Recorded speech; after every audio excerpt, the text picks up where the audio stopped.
so want to get into all the questions we can. So thank you very much. We've got our first video game company today, or actually our only video game company today. So it's good that you guys showed up. We appreciate that. We've got Carl Sladoff, president of Take-Two Interactive, and Lainie Goldstein, CFO. So both welcome and thank you very much for taking the time.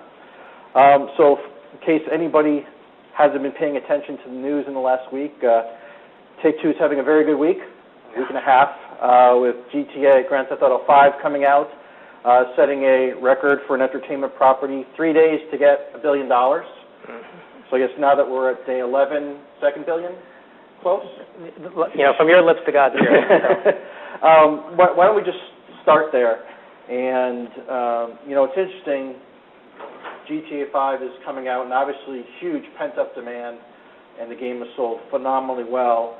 But it's interesting from a timing standpoint, it's coming at the very end of the console cycle, so you're getting the benefit of a peak install base, but we're also, November, going into a new console cycle. And you know, typically when you look at Take-Two's games, you guys are not about the annualization of your franchise titles. They come out when they're ready, and as a result, they've had very long tails. And how do you think about GTA and the monetization of this game over the next couple years as we start to enter a new cycle? Well, I think the first thing that's the most gratifying about our launch, because we've obviously gotten a lot of questions about, but the industry has gotten a lot of questions about, are core gamers still out there, or is console gaming dead, et cetera, and we know that the industry is experiencing declines in terms of year-over-year software sales, et cetera. And we have always been of the mindset that if you put out a great game, then the core gamer is there. It's just really a question about, is the game good? Is it going to bring an audience? And it's gratifying to say that, yes, we were right. You put out a good game, regardless of where you are in the cycle, and consumers are going to come and buy it. And look, the consumer knows that the console cycle is changing over, and yet we still were able to sell $800 million at retail in the first day, $1 billion in 3 days. And there were folks who were asking the same very question of, like, do you think coming out with a title at this end of the cycle is a good thing? And we always have said, for a game like GTA, it just doesn't matter. And I think the same philosophy will hold in terms of the length of the tail. And I think that this game has got legs because it is what it is. It's a fantastic game. It's also got GTA Online, which is coming out very soon. And I think that's going to get people interested for a very long period of time. And folks don't throw away their consoles. You know, when you've got great content, you buy it. So it's interesting you're talking about GTA Online, and some blogs yesterday did have some information, and there was an update on the Rockstar blog. How should we think about GTA Online over time? Because it almost seems like it's sort of like a prequel to GTA 5, or it takes place before GTA 5, and there's no reason why it couldn't extend to the whole prior GTA world that's been created. Is this meant to be sort of like a quasi-MMO that's just going to take this whole life unto itself online, and where do you see that going? Well, I mean, look, we always like to leave the talking about the game specifically to the folks who are actually making the games and marketing the games, which in this case would be Rockstar. But I can tell you this, that GTA Online is called GTA Online, not GTA 5 Online. And when it comes, I've played it, and when it comes to the game, in my opinion, the possibilities are limitless. So whether this becomes something that lasts for a year, 5 years, 10 years, 20 years, 30 years remains to be seen, but it is an experience that's very, very broad, and an experience that you should be able to build on easily. And it does seem like GTA Online you're taking your online initiative in a new direction. You've always had downloadable content, you've sold season passes for downloadable episodes, stuff like this. Is this the online strategy with GTA, and then it's a microtransaction, presumably, and how is that going to work?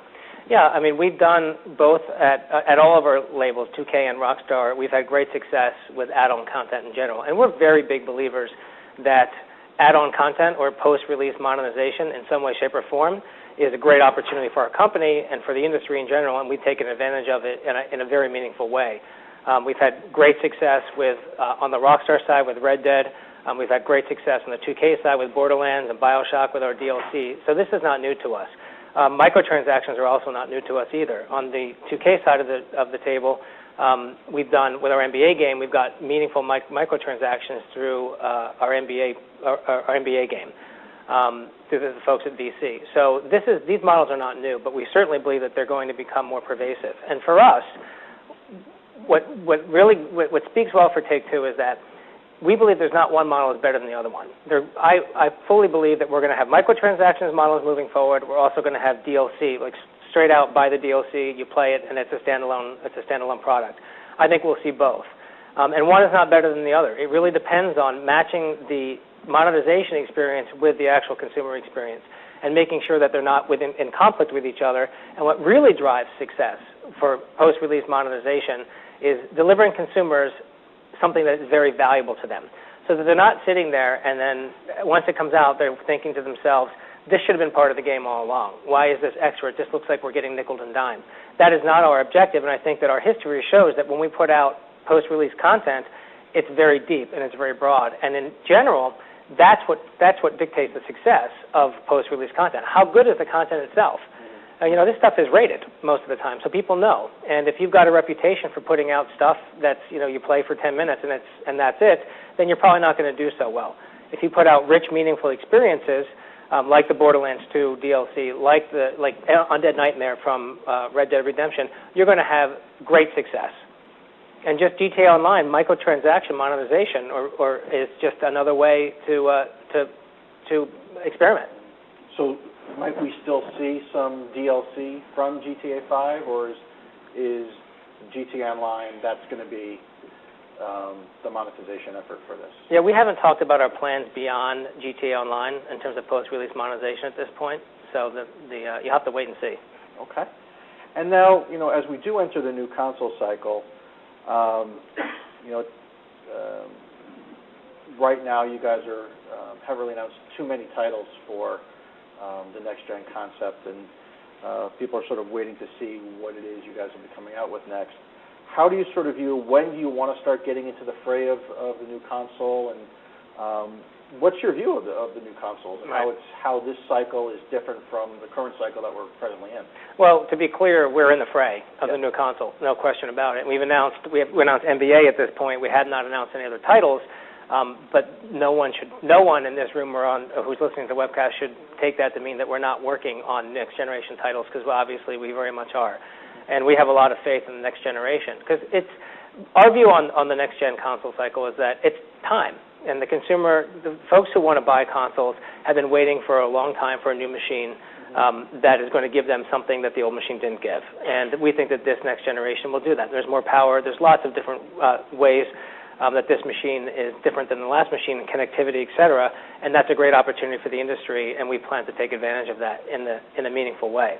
I think it's important to also say, and we believe, there's no reason to believe that the next generation cycle is not going to be as successful as the current generation. No one has a crystal ball. We don't know. But we think that these are really, really great products, and that the consumers are going to be very aggressive, and they're going to welcome them with open arms. That being said, for us specifically, we're really more interested in the core gamer. We don't care where the core game. We know the core gamer is never going away. We've got the evidence now that says they're never going away. You put out a great game, they're going to be there. For us, we'll put that on any platform where they are, whether it's next-generation consoles, whether it's PCs, whether it's mobile, tablet, anything. We'll do it. As long as the core gamer wants to be there, we're going to be there with them. Okay. And then, obviously, besides GTA, I think you guys have shown quite well this, the current cycle, that you're more than just GTA. You've had a number of successes this cycle. And, you look at Red Dead, BioShock, Borderlands, LA Noire Mafia. Why doesn't the annualized strategy or every other year approach work for you guys? And how long of a gap do you think there should be between iterations of a game, to keep it relevant? Right. Well, the annualized strategy does work for us for certain games. Obviously, we do that with our sport franchises, with WWE and also with NBA, and that works very, very well because we're talking about seasons. So, and that is great. We enjoy that. We enjoy having big, profitable titles every year, and that makes our earnings more consistent, and that's obviously an objective that we have. You mentioned before that we have all these titles, all this great IP, and I think we've got, correct my stats if I get these wrong, but we've got 9 different franchises that have sold in one single release 5 million units or more. That's an incredible set of IP. And if we came out with an annualized strategy every year on all of those titles, we wouldn't have 9 franchises that have sold. We wouldn't have that many franchises. We fundamentally believe that there are certain franchises, particularly big core gaming franchises, GTA, Red Dead, BioShock, all the big ones, that need a little bit of breathing room. And they need a breathing room for 2 reasons. One, for the consumer to take a breath and to step back, and also for the developers to take a breath and step back. Because every time we put out a new title in one of those franchises, we're playing for the long term. We're not looking to milk every single dog while we can, and then hopefully we get lucky and something comes up and replaces that franchise. There are others who do that, and when you're winning, the cash flow comes in like crazy, and that's really great. But then you have to ask yourself, what happens if this title goes away? What happens if this title, then I've got nothing? So all of a sudden, you could be going from being at the top of the heap to the bottom of the heap very, very quickly.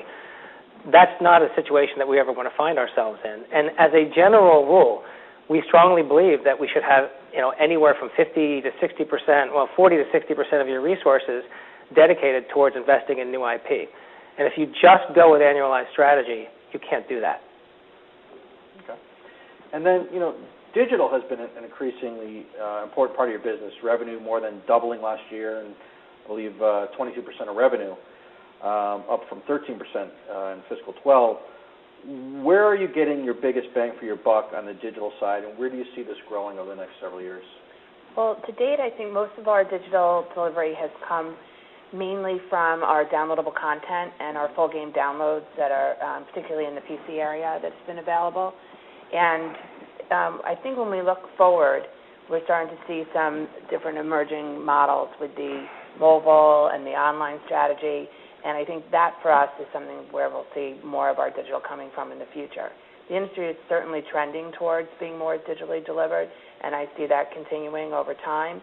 And for us, on a quarter-by-quarter basis, it'll vary based on our release schedule. Okay.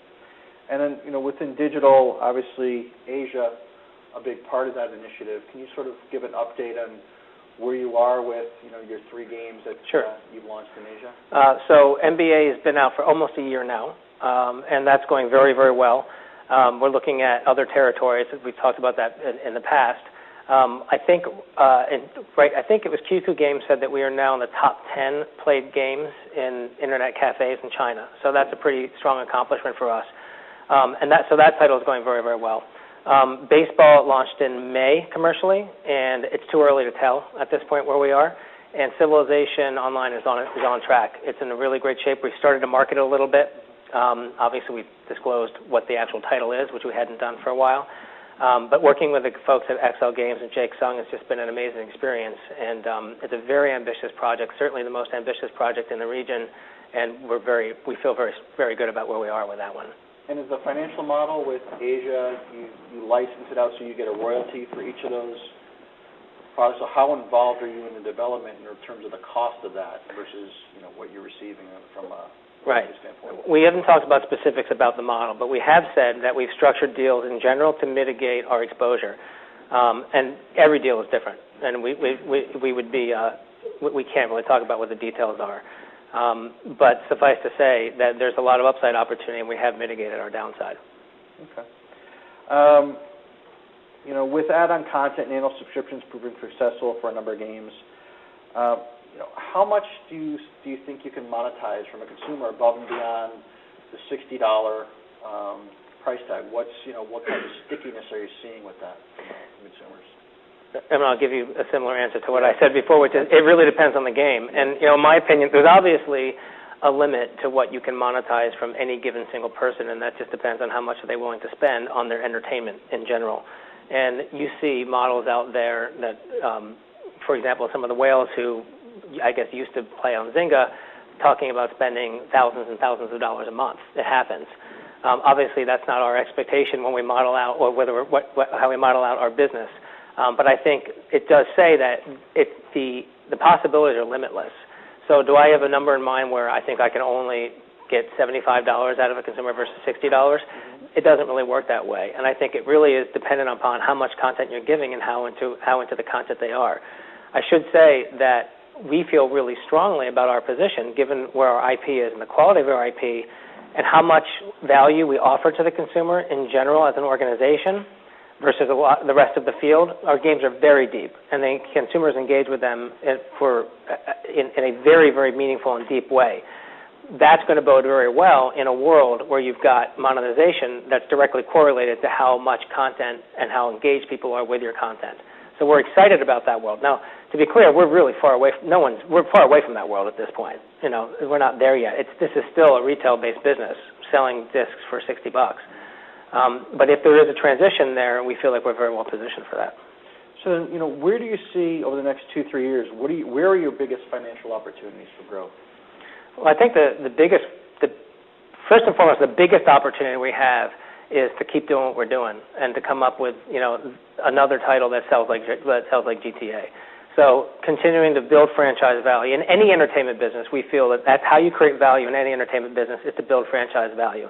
And the way to build franchise value, we believe, is to invest in creative talent and make the environment as strong as possible to make sure the creatives do the best job that they possibly can within a business construct that makes sense. That's been our sole focus as management, is to create that kind of environment. And we believe that it's just a matter of time before we pop another one out, and all of a sudden we've got 2 franchises that are at the scale of GTA, and then the financial opportunity, obviously, for investors looks a very different profile than it is right now. So that's the biggest area of growth. The second biggest area for us is specifically business model, business model experimentation. We talked about it before, as models emerge that allow you to extract more value out of the consumer, deliver more value for the consumer that they're willing to pay for, we're well positioned to do that because we've got that content that does so. It's almost like a price discrimination model. The better your content, the more content people are willing to pay, you end up taking a disproportionate share of the video game industry revenue opportunity. So those are really the 2 biggest areas of growth. Obviously, we always have our eyes open for creative acquisitions. We haven't been overly acquisitive in the past, but that's something that we do have a focus on. But we're disciplined. Along those lines, when you look at it, the cost to make a high-quality AAA game is far greater than what it used to be. So as a result, a lot of the independent studios just don't exist anymore. And particularly with the online model, just a lot of them went away because it's a smaller but bigger industry now. What is out there that is there much out there that would actually be interesting? When you think about some of the online companies, the price tags that they have is just outrageous. So is there anything that's actually reasonably out there? Well, there are definitely things out there. The operative question is, are they reasonable or not? And as I said before, we're willing to pay up for an acquisition if it's strategically relevant. And what's really valuable to us are really a few things. One is IP, if there's compelling IP. The other is creative talent. Those are the most important things for us.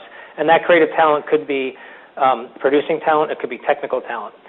There could also be someone who's expert in an area where we're just not, whether that's a regional expertise or whether it's a platform expertise that we don't have. So there are opportunities out there, and there are folks like that. There are also independent studios out there as well. And you're right, because it is more expensive to fund games these days. But you are seeing there is a vibrant world of independent studios out there that are getting funding from major video game companies. So they exist. So is that an opportunity? That may be an opportunity. And there are also larger studios that are out there as well. It's just really about squaring that circle where you've got value for your money. And that's important to us. Okay. And then, when you look at some of your franchises, you've got a new franchise now you took the license for WWE when THQ went bankrupt. What did you see? What value did you see in this brand, and what do you think you can do to reinvigorate this brand that, obviously THQ had its issues, but, to reinvigorate this brand and make it a stronger franchise? Well, you look at history and you see, first of all, the WWE brand is an enormous brand. I mean, the entertainment value, I've been to a couple shows, which are actually incredible. And even as a kid, I remember Jimmy Superfly Snuka, so there's a bit of a fan base in there that I've got. But it's a huge entertainment value, and there always seemed to be, certainly in the later years, the most recent years, a disconnect between the power of that brand and how many video game units they were selling. And the demographic is perfect. I mean, the demographic of the fan base is perfect for video games. And yes, THQ was running into trouble, and we think that things got a little bit stale there. And for us, it's all upside. Because at one point, that thing was selling, 5-6 million units a pop. And that's a very, for an annualized title, that's an incredible opportunity. So do we think we can do that someday? I wouldn't make that kind of projection, but it's certainly history to show that there's a demand out there for it. And the WWE brand is just as strong now, if not stronger than it was when they were doing that. So it's all upside at that point, at this point. And I do believe that the guys at 2K have a lot to bring. I mean, look what they've done with the NBA franchise. Not just the VC guys working with the folks at Ukes, but also the marketing folks. I mean, the NBA, the 2K Sports Marketing Group is, I would say, one of the best, if not the best, sports marketing groups in the video game industry. Okay. Lena, let me just throw you a question here. When you look at your margins, it's always difficult to assess your margin because every year is almost a different year because it depends on what game is coming out. But we've got Activision talking about their margins above 30%, EA, their plans to get above 20%. Where do you think you guys should be on a semi-consistent basis? Well, you sort of said it from the beginning, which is it's very difficult for us to determine exactly what our operating margin will be because it's based on our release schedule each year. And with the hit-based business, it can vary from period to period. In general, our gross margins for successful titles somewhere between 30% and 50%. And then we've really worked on diversifying our portfolio to have a lot more games come out each year that are successful to cover our overhead. So we're not really going to put a number exactly what the operating margin could be, but it is something that we work towards and gaining profitability every year in the foreseeable future, which we did announce recently when we looked at our financial plans over the next couple of years. That's where we see ourselves at now that we've really diversified our portfolio and have so many hits that are in our group of titles. Right, and you've seen the history of where our earnings have been, and there is volatility within that. And I think one thing it does show is that there's obviously leverage in our operating structure. So we can expand those margins greatly just by bringing in more gross profit. And obviously that's our objective. Now, what about, you're in a very nice position right now with your balance sheet as opposed to, when you guys first came in with the company. You've got a lot of cash. You've got, your debt is convertible debt. I imagine your cash is growing every day now with GTA 5. You do have a share buyback plan in place, although you have not bought back any shares. So what are your thoughts with your excess cash and any particular reason why you haven't been buying back stock? There's no particular reason why. I think there's a lot of opportunities for how we can use the cash, as Carl mentioned before, looking at acquisitions and also continuing to invest in our portfolio of titles. But I think that when we look at where our cash balance is going and what this year is going to lead to, I think there's definitely an opportunity to give back money also to the shareholders if that makes sense for us as well. Okay. We've got 2 more minutes. Is there any questions from the audience? Larry?